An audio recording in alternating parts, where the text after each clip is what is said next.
ఓం శ్రీ స్వామియే శరణమయ్యప్ప. ఈరోజు వచ్చేసి 20వ రోజు అయ్యప్ప స్వామి దీక్ష అనమాట. ఈరోజు వచ్చేసి 20వ రోజు అండ్ కార్తీక సోమవారం అనమాట.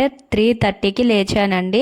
3:30కి లేచేసి ఇంట్లో అంటే ఫస్ట్ వచ్చేసి బయట మొత్తం క్లీన్ చేసేసుకుంటానని చెప్పి ప్రీవియస్ వీడియోస్లో చెప్పాను కదా, అలానే బయట మొత్తం క్లీన్ చేసేసుకొని ఆ తర్వాత స్థలస్నానం చేసేసి పూజా సామాన్ మొత్తం క్లీన్ చేసేసుకుంటున్నాను. ఇలా ముందుగా క్లీన్ చేసేసుకోవడం వల్ల మనము లోపల పని అంతా చేసేసుకునే లోపు ఆ పూజా సామాన్ అనేది మొత్తం తడారిపోతుందండి. అలా పూజా సామాన్ అనేది మొత్తం క్లీన్ చేసేసుకున్నాను. ఆ తర్వాత వచ్చేసి ఇల్లు మొత్తం క్లీన్ చేసేసుకున్నాను. ఆ తర్వాత మనం పూజ చేసే ముందు తప్పనిసరిగా మనము ముత్తైదువుగా ఫస్ట్ వచ్చేసి పసుపు అనేది కాళ్ళకు పూసుకోవాలండి. పూజ చేసే ముందు ఎవరైనా సరే పసుపు అనేది పూసుకోవాలి. అలా పూసుకున్నాకే మనం పూజ అనేది చేసుకోవాలన్నమాట. ఆ తర్వాత వచ్చేసి కార్తీక సోమవారం కాబట్టి నేను గుమ్మాలకు కూడా పసుపు కుంకుమ పెట్టేశాను అనమాట. ఆ తర్వాత వచ్చేసి పూజా సామాను ఇప్పుడు పూజా సామాన్కి బొట్లు అనేది పెట్టేసుకుంటున్నాను.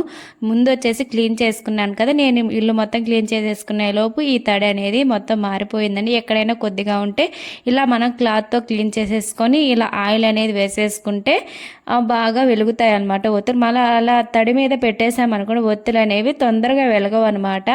అండ్ ఒత్తులు అనేవి కూడా తొందరగా కొండెక్కుతాయండి.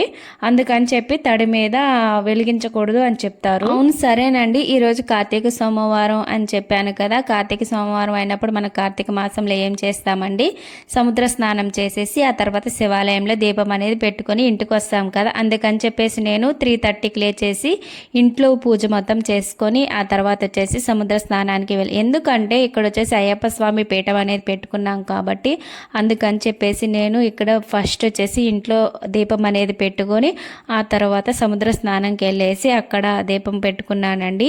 అది వచ్చేసి నెక్స్ట్ వీడియోలో చూపిస్తాను. సముద్రం స్నానం చేసి అక్కడ దీపం పెట్టుకుని శివాలయంకి వెళ్ళి అక్కడ కూడా శివాలయంలో కూడా దీపం అనేది పెట్టుకున్నానండి.